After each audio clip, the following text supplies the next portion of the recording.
Hey everyone, welcome. There's this invisible force that runs pretty much every transaction you can imagine. We're going to pull back the curtain on it today. Contract law. We'll break down the core ideas and see how they play out in major places like India, the UK, and the US. Let's dive in. Okay, so let's just kick things off with a super simple, everyday situation. Picture this. I make you a promise. I tell you I'm going to pay you for something tomorrow. Seems pretty straightforward, right? But what if tomorrow comes and I just refuse? I just say, nope, not paying. What then? Can you actually do anything about it? Can the law really force me to keep my word? Well, the answer to that is a big, loud yes. And it's all thanks to this incredible legal tool we call contract law. It's the engine that powers everything from business deals to your employment. So what is a contract, really? When you strip everything else away, it's just a promise. But it's a special kind of promise, one the law will actually back up. It's got legal teeth, you could say. Okay, but here's where it gets really important to draw a line in the sand, because not every single promise you make is a contract, right? Saying I'll call you tomorrow, that's just being polite. But promising a service for, say, 10,000 rupees, whoa, that's a whole different ballgame. That's when the law sits up and takes notice. So how does a simple promise cross that line and become legally binding? Well, you can think of it like a recipe. There are 4 essential ingredients or building blocks that you absolutely need. And here are our 4 key ingredients. You've got the offer, the acceptance, consideration, and intention. All 4 of these have to be there for a court to say, yep, that's a real contract. So let's break them down one by one. All right, first up, the offer. Now, this isn't just you casually tossing an idea out there. It has to be a super clear, definite proposal. It's basically you saying, here are the terms, and if you agree, we have a deal. And this is a perfect example.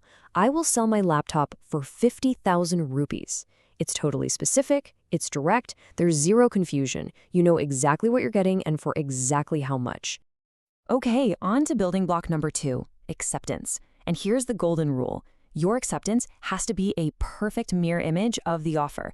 If you try to change anything, even a tiny detail, like saying, awesome, I'll buy it for 45,000, that's not acceptance. Nope. You've actually just killed the original offer and made a brand new one. We call that a counteroffer. All right, next up is consideration. This is basically the what's in it for me part of the deal for both sides. Everyone has to give something and get something of value. It could be money, a service, or even just a promise to do something later. And what's really interesting here is that the law usually doesn't care if the deal is fair. The value doesn't have to be equal. As long as something of value is exchanged, even if it's tiny, that's usually good enough. And our final building block, intention. It all comes down to context. With business deals, the courts just assume you intend for it to be legally serious. But if you promise your buddy you'll help him move next weekend, the law assumes that's a friendly thing, and you don't expect to get sued if you can't make it. So the situation is everything. Okay, so you've got those 4 building blocks. Awesome, but that's not quite the whole picture. For a contract to be rock solid and enforceable, there are a couple more things we need to check off the list. So beyond our 4 main ingredients, you need a few other things. First, something called legal capacity. This just means the people making the deal are legally able to, they're adults, they're of sound mind. Second, free consent. This is huge.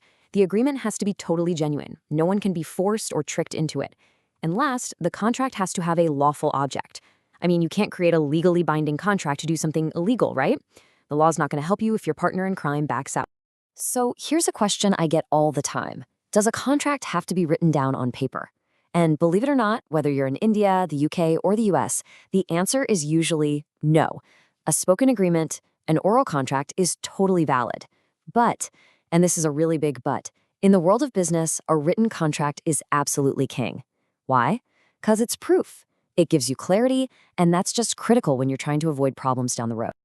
All right, so we've built our contract. It's valid. But what happens when someone doesn't do what they promised? What happens when one of those legally backed promises gets broken? Well, that's what we call a breach of contract. It's pretty straightforward. It's when one person just fails to do their part of the deal, and they don't have a good legal excuse for it. So when a breach happens, the law has ways to fix it. We call these remedies, and the most common one, by far, is something called damages, which is really just a fancy legal term for money. Now, the whole point of awarding damages isn't to punish the person who broke the contract. The goal is actually to help the innocent person. It's to put them back in the exact same financial spot they would have been in if the contract had been followed through on perfectly. So we've seen these basic ideas are pretty much the same everywhere. But the way they actually get applied, that can change a bit from country to country. Let's do a quick comparison and look at India, the UK, and the US.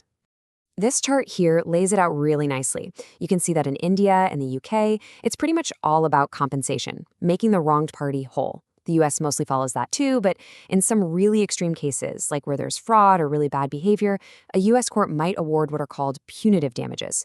That's not just to compensate, it's to punish the wrongdoer and send a message. Then you've got this other thing, specific performance. That's where the court literally orders someone to do what they promised.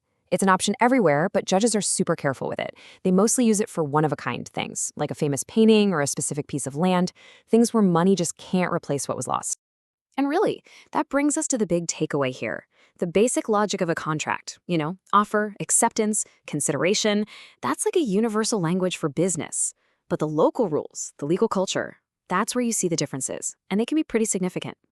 So, to wrap this all up, I want to leave you with a question to chew on. In today's world, with digital deals happening in a split second, with teams spread all across the globe, what does a promise really mean anymore? How do we make sure that this fundamental idea holds up?